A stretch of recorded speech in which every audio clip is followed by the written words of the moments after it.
Noong mga panahon na hindi pa tayo masyadong babad sa internet, i-trending na sa buong mundo ang AI-generated character na si Crazy Frog.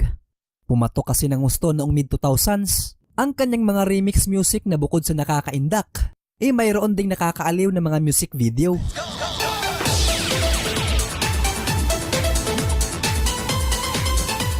Ang kanyang kasikatan ay nagbunga ng samut-saring albums, mga merchandises, video games, at nagkaroon pa ng sariling concert. Pero ang superstar na palakang ito ay kalaunay nasangkot sa samut-saring kontrobersya, mga kaso ng pandarambong, kalaswaan, at iba't iba pang mga bagay na talaga namang nagpabagsak sa kanyang karera. Si Crazy Frog ay biglang naglaho at nabilis ding nakalimutan ng mga tao. Ano nga ba ang buong kwento sa kanyang pagkawala at sino-sino nga ba ang mga tao sa likod ng kanyang karakter? Pwes yun ang ating aalamin ngayon dito sa Mark Chan's TV. Syempre bago tayo magsimula, inaanyayahan muna kita na mag-subscribe sa ating munting channel at pakiclick na rin ang notification bell para naman di ka mahuli sa mas marami pang videos na katulad neto. Let's start!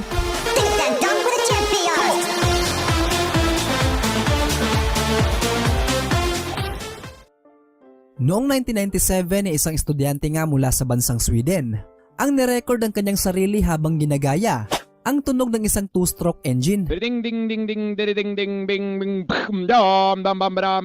In-upload niya ito sa isang website na mabilis namang kumalat at kinagiliwan ng mga tao. Ito ay si Daniel Malmedal na agad namang sumikat at naimbitahan sa ilang mga Swedish television. Doon pinagpe-perform siya ng live at ang recordings ng kanyang mga performance ay kumalat sa iba't ibang mga file sharing networks at websites.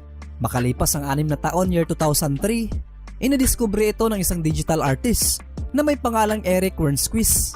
Natuwa siya ng gusto sa naturang tunog at naisip na mukhang papatok ito kung iboboses niya sa isang 3D animation character. Gamit ang Lightwave 3D modeling application, inabuo nga ni Eric ang isang amphibian character na una niyang tinawag sa pangalang The Annoying Thing. Pinost niya ito sa kanyang sariling website not knowing kung sino o saan nagmula ang audio. Ding ding ding ding ding ding ding ding ding dam dam bam bam bam bam bam bam bam. Naging popular attraction ito sa kanyang website hanggang sa makaabot na rin ito mismo kay Daniel Malmedal. Agad niyang ni-reach out si Eric at ipinaalam na siya ang orihinal na may-ari ng audio. Para mapatunayan ito, ipinag-perform muna siya ni Eric ng impromptu. Na-convince naman si Eric at agarang ikrinedit kay Daniel ang kanyang ginawang karakter. Ang popularidad ng kanyang likha ay mas lalong lumawak.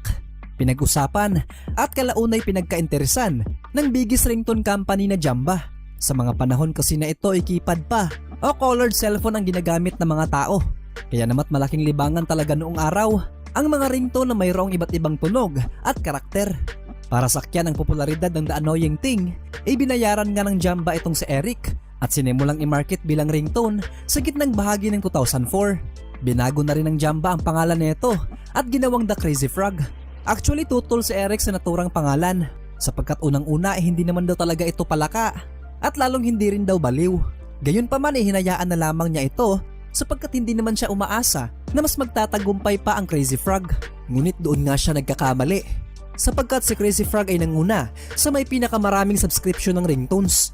Nakuha nito ang 31% ng British ringtone sa market na sinasabing nagkakahalaga ng 133 million pounds. At kumita di umano si Crazy Frog dito ng mahigit sa 40 million pounds. Naisip ng kumpanya na kung ang napaka-exing ringtone ay talagang kinagiliwan, papaano pa kaya kung mag-release na ito ng sariling kanta?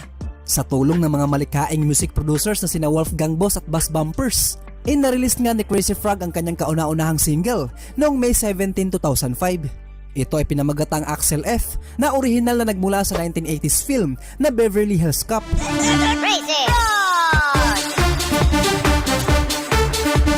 Naging massive hit kaagad ito na nagawang mag-number 1 sa UK singles chart ng straight 4 weeks. At bukod sa UK, nag-number 1 pa ito sa mahigit 30 bansa. Tinalo din ni Crazy Frog ang bandang Coldplay sa may pinakamaraming record sales noong taon na iyon. Ilang buwan lamang ang lumipas, nag-release na rin siya ng sariling album na bukod sa Axel F, naglalaman din ng iba pang mga remix versions na kagaya ng Popcorn at Jingle Bells. Taong 2006 naman ang marilis ni Crazy Frog ang kanyang second album na pinamagatang Crazy Frog Presents More Crazy Hits. Dito ay tampok ang kantang We Are The Champions na sobra ding pumatok dahil nasabay sa 2006 FIFA World Cup.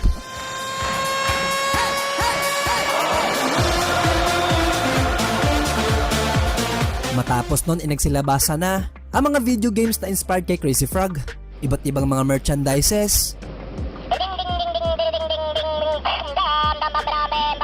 Nagkaroon din siya ng malawakang tour sa Australia na talaga namang dinaluhan ng libu-libong mga tagahanga. Actually magkakaroon pa sana ng sariling TV series at pelikula si Crazy Frog. Pero sad to say, hindi nga ito natuloy. Kinagiliwan man ng buong mundo, inakatanggap pa rin ng samut-saring complaints ang Crazy Frog. Noon kasing 2005 nang mag-viral ang ringtone ads nito, samut-saring reklamo nga mula sa mga magulang ang dumagsa sa Advertising Standards Authority o ASA. Nakabalandra daw kasi pala ang ari nitong si Crazy Frog at hindi daw ito appropriate para sa kanilang mga anak.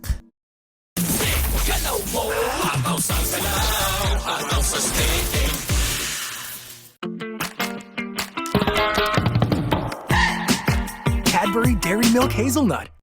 Although hindi pinansin ng ASA ang naturang complaints, voluntaryo namang blinord ng Jamba ang mga sumunod nilang Crazy Frog advertisement.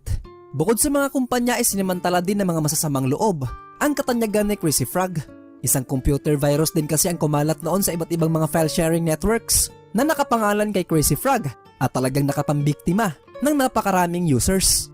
Iba't ibang reklamo man ang inihain laban kay Crazy Frog, ang kaso na siguro ng pandarambong ang pinaka nagbigay sa kanya ng problema. Noon kasing mga panahon na umaapaw ang kanyang kasikatan, tila sumobra ang kumpanyang Jamba sa pagmamarket sa kanya sa mga telebisyon. Nagbayad nga ito ng milyon-milyong dolyari sa iba't ibang mga TV networks na kung saan 3 beses nang lumalabas si Crazy Frog every commercial breaks. Tila naiirita na ang mga tao sa kanya at gusto na siyang patahimikin. Pero ang pinakamalalang ginawa ng Jamba ay ang hindi pag-e-inform sa kanilang mga customers na ang pag-subscribe sa ringtone ni Crazy Frog ay hindi pala one-time payment. Ito ay 1-week subscription lamang na kapag na-expire kinakailangan nilang i-renew. Ang kasong ito ay tumagal ng ilang taon at habang umuusad ang kaso, abala naman si Crazy Frog sa pagpapalawak ng kanyang popularidad. Ngunit pagdating ng late 2000s, tuluyan nang napatunayan na ang kumpanyang Jamba ay guilty sa mga reklamong isinampa laban sa kanila. Tinatayang umabot sa $500 million ang perang na-scam ng kumpanya at talagang na-penalize nga sila dahil dito. Dahil nga nakakairita at hindi na nag-e-enjoy ang